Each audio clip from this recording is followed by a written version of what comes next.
Hello students, let's do another question number 2 here. So read the question. A vessel is in the form of a hollow hemisphere. कोई एक vessel है जो किसकी form में दे रखा है आपको? hollow hemisphere. hollow that means वो अंदर से क्या खाली है. ये एक हेमिस्फीयर की फॉर्म में कुछ दे रखा है. ठीक है, अब कह रहा है माउंटेड बाय अ hollow सिलेंडर. इसके ऊपर माउंटेड बाय दैट मीन्स इसके ऊपर क्या है? एक सिलेंडर रखा हुआ है. ये बोला हुआ है इसने.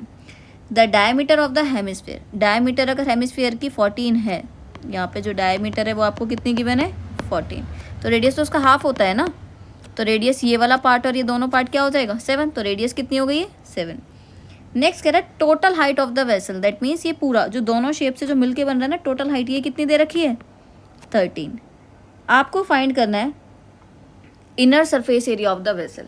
अगर इनर या आउटर कोई भी सरफेस एरिया फाइंड करना होता है तो क्या लगता है? कर्व लगता है ना पूरी शेप का.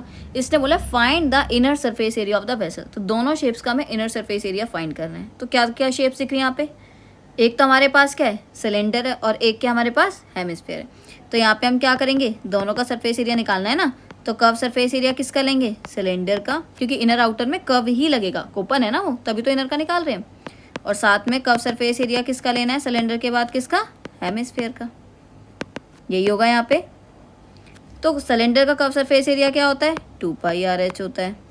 ठीक है, और हेमिस्फीयर का क्या होता है? 2πr². इन क्वेश्चंस पे कोशिश करना कि आप कॉमन लो. देखो जो रेडियस है वो दोनों की सेम है ना.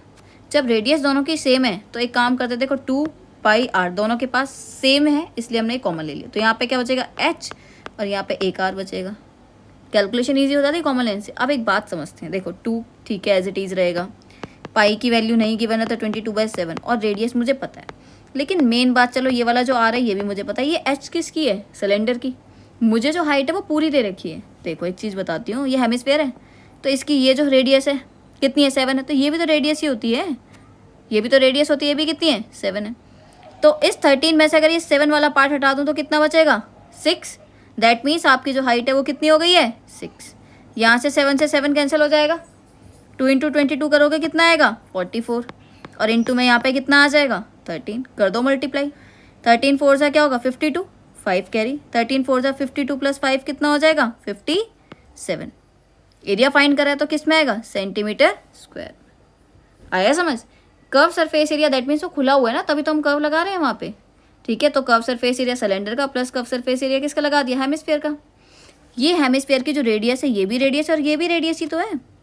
ठीक है, तो बस वैल्यू सब्स्टिट्यूट कर दी. ये था आपका क्वेश्चन नंबर